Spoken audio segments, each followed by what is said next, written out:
Welcome. Let's quickly do a summary for Yojana July 2026 edition, and this focuses on Viksit Bharat 2047. So some of the important things that are covered focus on the culture, the heritage, India's logistic, education, sustainability, Project Veer Gatha, and the health landscape with yoga and wellness. So Vikas Bhi Virasat Bhi is one of the basic core philosophies where development with heritage has been the basic idea. So Rajpath being named as Kartavya Path, PMO called as Seva Tirth. You have Sengol, which has revived the Chola tradition, and that has been put near the speaker's chair. There are 6 gateways that have been named after sacred animals in the new parliament. The idea of Panch Pran, which is the pride in the heritage to end the colonial mindset, has been important. The 6 gates that have been established are Gajdwar, Ashwadwar, Garud Dwar, Hams Dwar, Makar Dwar, and Shardul Dwar. And these are known after the auspicious animal symbols known for wisdom, strength, knowledge, success, and triumph. Also, we have seen that the Chola tradition has been symbolized with the installation at the speaker's chair. So it's important. It's the installation of the thing at the speaker's chair, not the PM's chair, right? So Sengol has been established, and then we have the Gyan Bharatam mission, which talks about digitizing the India's manuscript, preserving and protecting the manuscripts, and the revival of Nalanda University as a global center of learning for development of IKS for one nation, one digital subscription, and also India's national mission on cultural mapping, Mera Gaon Meri Dharohar, as one of the schemes. Then we talk about the major areas which have been redeveloped. So Kashi Vishwanath, then you have Mahakal Lok at Ujjain, Kedarnath, Ayodhya. We have the schemes like Swadesh Darshan and Prashant. Nearly 600 stolen antiquities from India have been brought back to India. There are Buddha relics from Pipavra which have been returned back and have been exhibited. Also, we have the Yug Yugin Bharat National Museum, Pradhan Mantri Sangrahalaya, and museum modernization which has taken place. We have the major statues which have been brought includes the Sri Putnathan Natraj Murti, the idol of Ma Annapurna Devi at Kashi, the Chola copper plates, and so on. Then many of the festivals have been part of the UNESCO list. Deepavali, Gita, and Natya Shastra have been included. A 27-foot long bronze Nataraj statue had been established at Bharat Mandapam at G20. So those are some of the important things as part of the heritage. Now talking about the transportation and logistics, 100% broad gauge electrification has been done. Freight corridors have been established. Bullet train planned from Ahmedabad to Mumbai. Bharatmala Pariyojana has included nearly 22,000 kilometers with more than 3,000 kilometers of expressway. Dedicated freight corridors have been established, and connection to the Jawaharlal Nehru Port Trust has been done. Also, we have new airports which have increased from 74 in 2014 to 165 in 2026. Vadhavan Greenfield Port has been established. There are new 9 ports which are part of the top 100 ports in the world. And then the waterways have increased from 5 to 111. Metros have been started in 26 cities. New logistic parks have been established. Gati Shakti cargo terminals have been established. So under the Gati Shakti, we have nearly 3,000 plus data layers across 58 ministries. The growth has been very significant since 2014. Very significant growth have been seen in waterways and metro cities. AI and FASTag have become more important. And then we have the logistics data banks through leads which have been established. Fertilizer side, we have seen that the nitrogen use efficiency is reducing. We have talked about nano urea. The DAP import dependence is around 60% that needs to be checked. So we are focusing on alternative and indigenous sources to increase efficiency and productivity. Again, there has been a urea requirement which is close to 39 million tons, and we have only 31 million tons which is produced domestically. So again, there is a import dependence there as well. So how we can reduce this import dependence? Through nano urea and nano DAP, which has been in use for 5 years, providing soil health cards to nearly 26 crore plus, and this is the way through which we can analyze the quality of the soil and give only required fertilizers that are required. Agritech, it is the farm ID which is created for nearly 10 crore farmers. Green ammonia with 82% nitrogen and no fossil fuel.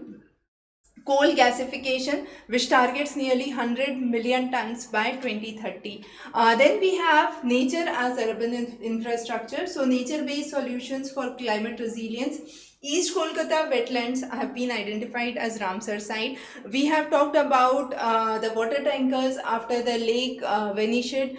We have talked about the lack of the shaded public spaces in Mumbai, the hazardous winter air pollution in Delhi. The small-scale nature-based solution includes the biosols, the shaded trees, rain gardens to be established, and RERA and urban bodies are working forward for the same.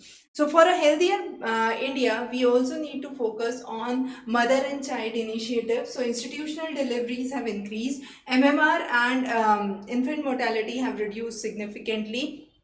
We are also talking up to increase the vaccination cover to 87%, rotavirus vaccination up to 85%, and stunting reduced significantly from 35% to 29%. So family planning, immunization, child health, maternal health as again important aspects. And then the lifestyle diseases which have been rising significantly. So previous to now, we have seen the health indicators have increased significantly. The proportion of stunting have reduced. Diabetes, cardiovascular diseases have increased 3 times. We have seen higher cases in the rural areas. Obesity have increased among women and men, mainly among the urban poor, linked to high ultra-processed food and sedentary lifestyle, high consumption of salt and sugar. And then who is paying for the health? So you have Ayushman Bharat Pradhan Mantri Yojana. So that talks about providing the coverage to the rural area, which was initially 12%, now it's around 45%. Insured households have increased to 62%, and the government spending on the GDP to health has increased from 1.1 to 1.4. Still, there is scope for further rise. Developed nations have somewhere around 8 to 15%, and out-of-pocket expenditure has been very high in India, 64% reduced to 43, but is still very high. So still we need to have more focus on health insurance and health coverage.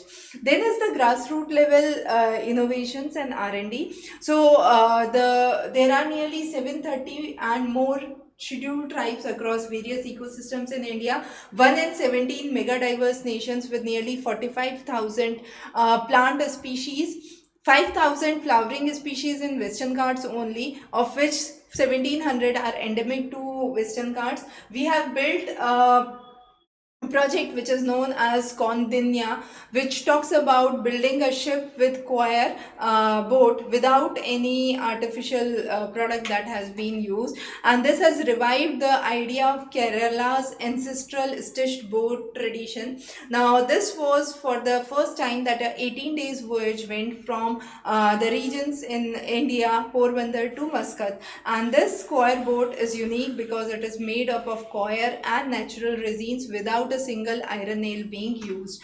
Then talking about protecting what we know, so knowledge with no credits, so Herbert Melcarbis focused on this, and then this became the basis for the Linux species planetarium. There are two important threats that we often talk about: the invisibility and the extraction without benefit. And focusing on those is where the Izawa community actually received no recognition or benefit due to the absence of the institutional mechanism.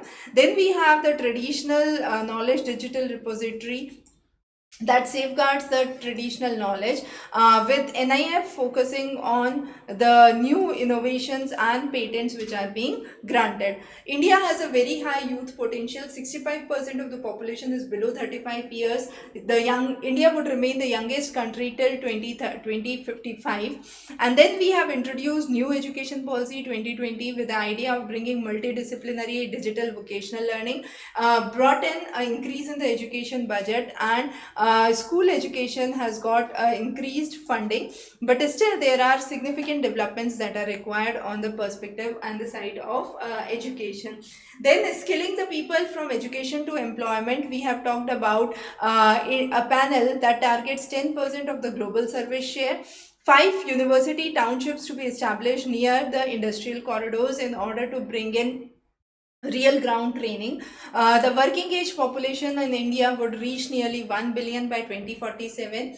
The idea is to democratize AI under the AI Impact Summit that was recently held, and then focusing on the idea of Tarun Bharat Sangh, which has been working for nearly 51 years, reviving nearly 15,000 structures for water harvesting and water conservation. So Tarun Bharat Sangh, which initially started in Alwar and later spread to the nearby areas, has been one of the unique projects which has served more than 1500 villages and revived nearly 23 rivers across 10,000 square kilometers of the land. There has been a joint initiative between Ministry of Defence and Ministry of Education to launch the Whalers to Values Award, and that was in 2021, and that is called under the Gallantry Award portal. The idea is to bring alive the stories of India's gallantry awardees and the historic warriors, and bring them to the school children. So grade 3 to 12, we have school to national evaluation. We have seen a number of increase in the students for the same, and then there are top 100 students who have been honored as Super 100. The guiding spirit is Rashtriya Pratham, that is nation first. Then we also talk about the alternative therapies, which include yoga, pranayam. Yoga brings in flexibility, posture, and aging health. Talking about the inner harmony, pranayam actually reduces the stress level. And some of the key figures that you must be familiar throughout this edition of Yojana are important. So that was for today. Thanks for joining. And of course, we do cover Yojana, Kurukshetra, and Down to Earth regularly every month. So stay subscribed for more updates. Have a wonderful day.